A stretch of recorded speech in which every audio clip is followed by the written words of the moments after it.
Hello, guys. I hope you're having a wonderful day. I am too. Today, I'm going to talk to you about how AI art ripped my heart out and threw it on the floor. Now, a little bit of context to this. I actually am a huge fan of AI art, but I'm also a traditional artist, as you can see here today on my page. These are a series of images that I've done. These are all my own artworks. I've produced over 500 original artworks using a variety of mediums. This was probably one of the first ones that I ever did. This was back in 2012, over 10 years ago, when I just started as an artist. Here's one of Elvis where his face a little bit warped because I hadn't learned how to do faces back then. And time went on, and I got better, and I slowly learned how to play the game, how to draw things. Here's an original Gary Walker from 2014. This was a little girl called Annabelle that I knew and I loved. She was my girlfriend's partner, and this was the day we had out on the beach in Spain. Um, this is a scene from the movie Labyrinth that I adapted to. I called it All I Do Each Night Is Pray with an E, which I thought was quite funny. It's kind of a take on the Take That song. This one, I use beautiful colour, sort of aspects of Leonid Afremov, I believe his name was. And I was terrible at portraits. Terrible portrait of Richard Pryor here. A bad portrait of George Carlin. However, over time, my technique improved. I got better. I started trying to obscure the parts that I couldn't do. You know, right? If I can't paint faces, why should there be faces? Why don't I just remove them from the paintings? And I made over 500 original works. I moved into digital art. I started making things like this. I did this using a tablet. Um, it is a completely original piece of work. However, this sort of tea coloured, I can only describe it as technique. It looks really good. I love it. Um, it became my passion. I made over 500 originals. Some of them were good, some of them were bad, but there was many of them. I used multiple mediums. Sometimes I used pencils. Here's Fievel. Do you remember Fievel from An American Tale? Yeah, and I finally settled into my preferred medium, which was acrylic. Sometimes I would work in oils, but oils would take weeks because you have to wait for an oil painting to dry. You have to wait for it to become sufficiently dry that you can do the next stage. But with acrylics, you can keep moving. You can keep going through and you can keep pushing that painting and you can finish them. You can finish a painting that is an acrylic in a day. And that was my main reason for going with acrylics. I do understand that the final result isn't quite as good, but you can get most of the way there by doing acrylics. This was a painting called I Don't Want to Be Like You. Over the top here, if you see these little white lines, they were done with pen after the main painting was finished. This painting only actually took 54 minutes, I think. In fact, I believe there's a video of it online of me doing the entire painting. I moved into digital work as well. And I was very pleased with the digital work. And every new tool that I found and every new tool that I got made me feel better, more wonderful about what I was doing. And I laughed at people that were upset with AI art because I think like, ha, you luddite, you know, like I'm with the kids. I'm getting down with this. So I can do new things.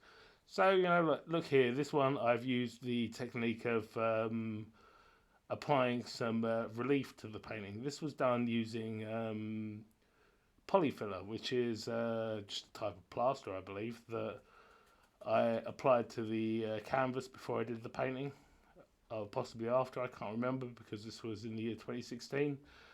However, it had to be painted over ultimately, and ultimately everything would be varnished, and it would look just fine, and it was wonderful. So one day I came across AI art, and I fell in love. AI art did everything that I wanted. It looked so pretty. It looked so beautiful. It was like an artist that had been classically trained. It was an artist that could do anything in any style, and I wanted to use the tool more and more and more, and I did. And like, look at this. The prompt here is a businessman getting a taxi home after a night out. Now, obviously, there's a clear problem here that the umbrella is coming out of his back. But, hey, like, who's to say what sort of businessman he is? I don't know, maybe he's got a special back umbrella. But the point being is that I always had a lot of love and a lot of respect for all of these things. And I thought that beauty is in the eye of the beholder. And these things are wonderful. And I never really worried about my art. But today, I did something different. What I did is I finally fed my own art into Midjourney, and I re-described it and got it to produce what it would consider to be versions of my art. And I've got to say that it tore my heart out. I get where you're coming from, guys. You guys that are anti-AI art. It revealed all my flaws, all my inadequacies. It made me realise how complete and utterly deficient I am as an artist. AI art is so much better from a technical point of view than anything that I could ever do. And I consider myself quite a good artist. I'm not great, like some of you out there are going to be much better than me, but let's go and have a look at some of these. Some of them came out well, some of them didn't. Here's the first one that we'll look at, and this is a kingfisher with a girl looking at it. I don't know where the girl came from, but the kingfisher is releasing little bits of water into the environment. So this is this is a high frame lapse. I don't know what you call it, but let's look at the original that I did. Oh my god! How can I hold a candle at all to what it has made? Right, let's look at this. This one is a surrealist painting that I actually did a version of. It's completely missed the point, but this isn't the point. My version was called The Persistence of Morning, right, which was a digital clock, which was a play on Salvador Dali's painting, The Persistence of Memory. And I used a digital clock to take it into the 21st century. Say the 21st century, maybe the late 80s, to be honest. And this is partially in the style of Van Gogh. When I look at what it made from that, how can I hold a candle to it? I'm just completely utterly inadequate. Some things it couldn't do. Like, this is a fantastic painting. I don't know what this is, some kind of wolf person, some kind of, I don't know, halfling, I don't know. But my original one was a portrait of a dog. But I cannot hold a candle to that. I just cannot. This is got most of the aspects of a piano in there. This related to the Phantom of the Opera and the works of Andrew Lloyd Webber. And let me show you the original.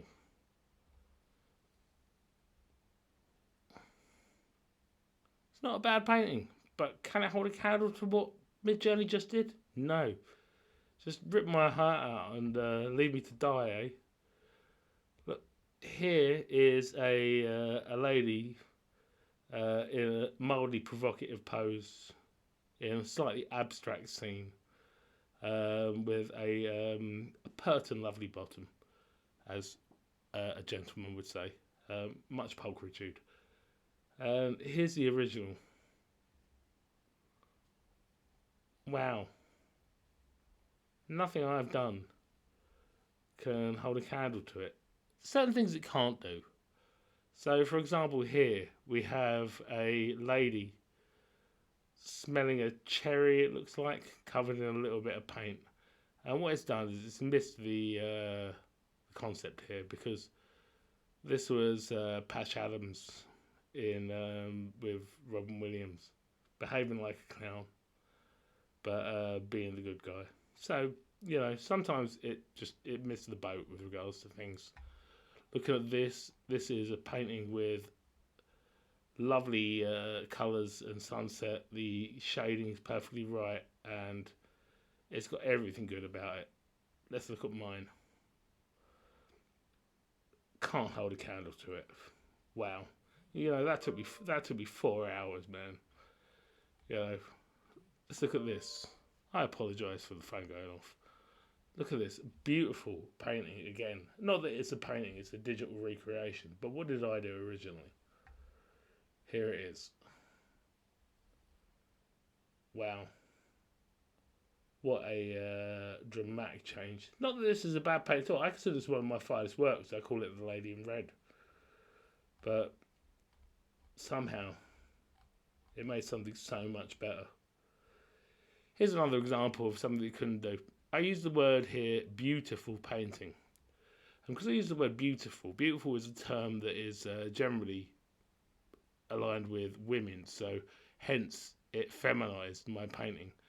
So the was clearly still a male, I would say. Not that I would like to assume its gender. It's got long hair, and here was my original. It was Ronnie O'Sullivan. Quite a dramatic shift, in my opinion. However, it is what it is. I still think that I couldn't have made anything near that. I could have converted that into a nice painting. This one, another example of what it can't do right. Again, I used the word beautiful, so it is I think the word transmogrified. Is that the right word? Whatever the theme would have been. This was an orangutan, but it's humanized it. It's anthropomorphized whatever I did, because here's my original. This was the original. I don't want to be like you. So sometimes it takes the wrong direction with things, but other times it captures things in a way that I just personally couldn't. Look at this. The colours, the shading, everything about this is wonderful. And when we look at my original that I did, yeah, it's a lovely painting, but I can't hold a candle to it. I can understand why you guys have your heart ripped out by this. Here's an example where it's gone really, really wrong. So there appears to be the face of a girl. I assume this is because I've used the word beautiful. And I have no idea what this creature is. It's a humanoid underwater creature. But what I did originally was this, which is a nondescript picture of some whales underwater. So it was just an exercise in using the colour blue, really. But certain things it seems to not work with. Here's another example of things that don't work. This was supposed to be Eddie and Richie from the TV series Bottom. If you're not from the UK, you might not be familiar with this. You may know who Rick Mayall is, but here was my original piece. Yeah, I agree. It needs some work, but ultimately, this piece is a wonderful piece of work, if a little bit off piece. This also is a lovely piece. The lighting, I'm not sure about this colour over here, where that came from, and I'm not sure what's going on slightly with the hand here. So it does have its issues. It's not perfect, but when you look at what I made, which was that, hey, I don't know which one. I prefer to buy the digital painting, I think, in my opinion. Take a look at this. A lady in a red dress holding her hair. What did the original look like? Like the colours here are so perfect. Oh, it's mine again. It's this one. So that's two that in a row. Prior to that, I used the term famous painting.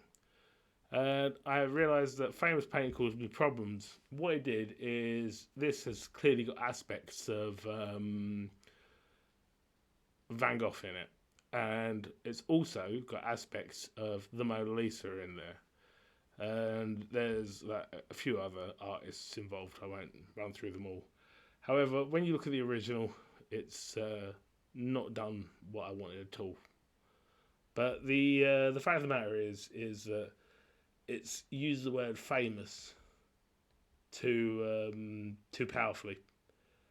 This is a piece of work by my mother that I introduced into it, and because I used the word beautiful, it doesn't understand the concept of beautiful scenery, so it has to introduce a beautiful person into it. So AI does have its flaws. When you describe something to it, it's not going to give it to you exactly how you want. It's going to do kind of what it wants a little bit. The word beautiful generally involves a woman. It's the same reason that the snooker player turned into a long-haired person that was still slightly male. Let me show you the original here.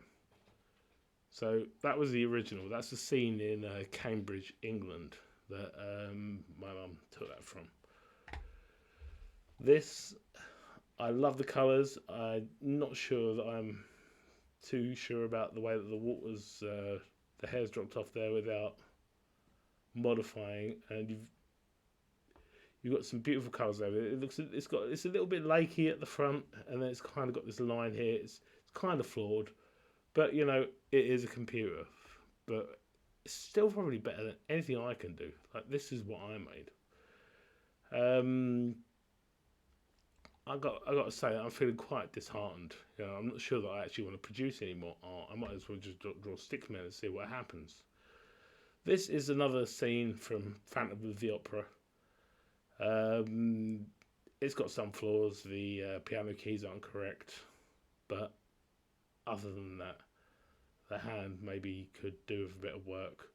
But other than that, it destroys my piece of work. You know, like my piece of work, I think the perspective is slightly off on there. So that line should have gone up there somewhere. So hey, it's all from a long time ago. All these pictures. This is a lovely piece of work. It's so much better than the piece of work that I did. It just destroyed me.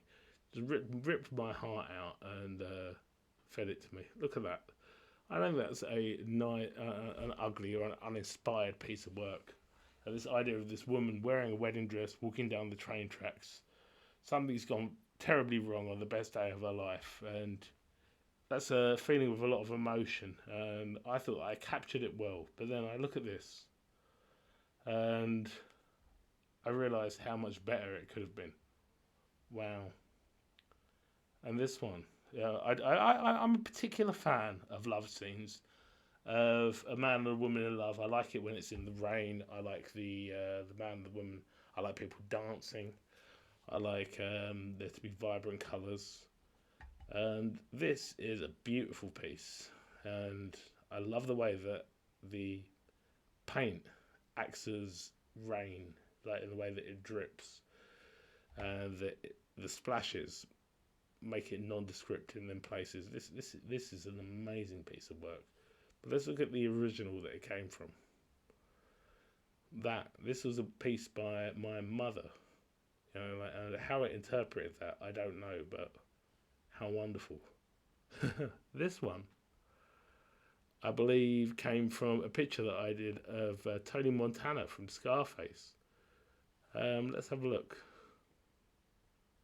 Yeah, it was. So the idea behind this was that the painting was drawn like lines of cocaine.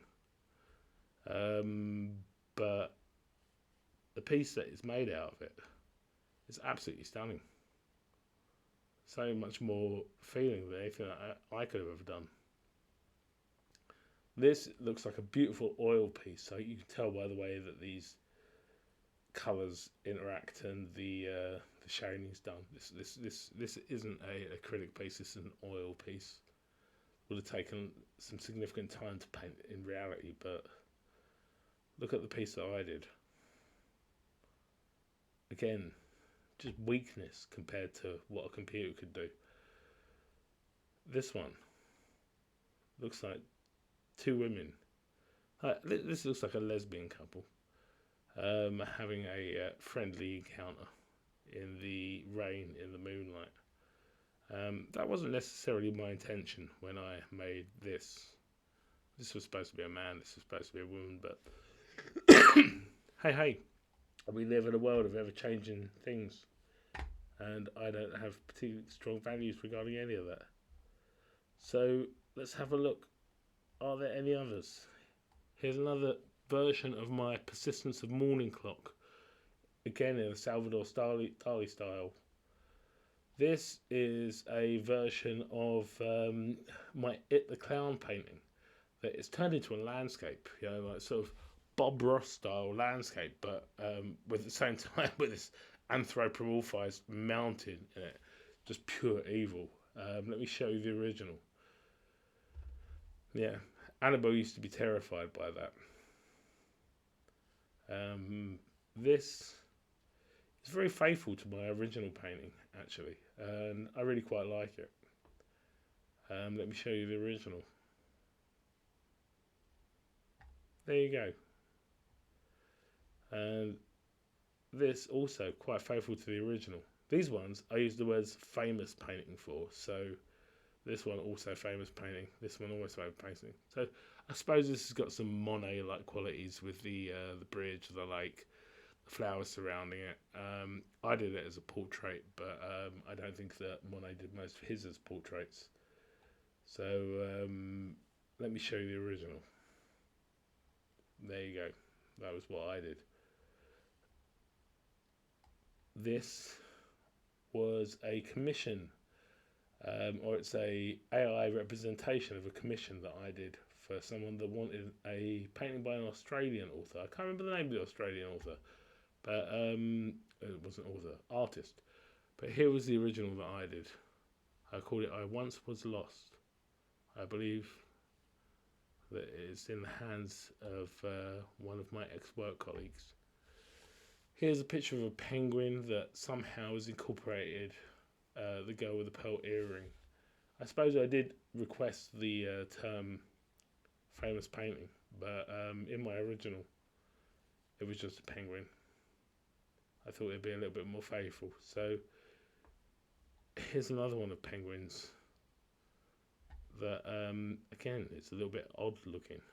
I particularly don't like the look of this guy or this guy. No, in fact, none of these penguins are particularly desirable. And here was my original penguin painting. So there you go. Here's all my originals, and I've just showed you what happened to them. And I gotta be honest, I see where you're coming from, guys. When it comes to your heart being ripped out, your soul being ripped out by the creativity and the artistic ability of this software, it is just so powerful. It could do so much, and it does make you start to question where is the role of an artist in the world. After maybe 2 hours of sitting there dying inside a little bit and thinking, oh my god, I can never create something this good, I've decided that it's set a new bar and I will create something this good.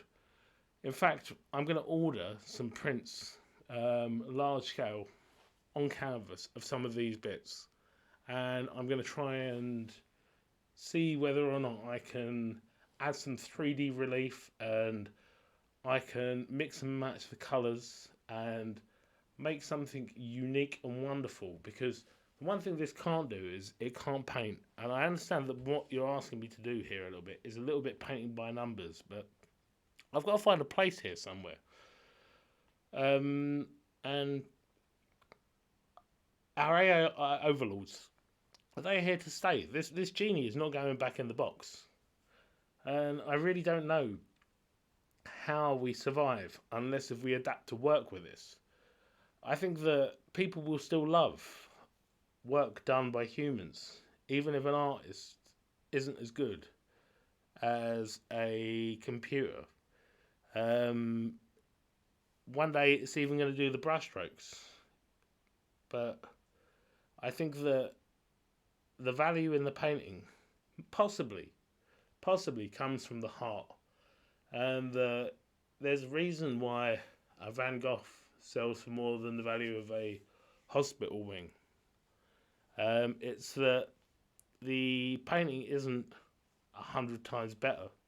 It's that the person was 100 times more famous. I wonder how famous could an AI get when they are all so generic? Like the uniqueness is always going to be in the humanity. And I'd like you to like and subscribe if you haven't already. And please let me know in the comments your thoughts on the survival of traditional art and how we're going to get through this. As I said, I've always been a big proponent of AI art, but when it ripped my own work apart, it broke my heart. I really don't know what to say, guys. Thank you for tuning in, and I'll see you soon.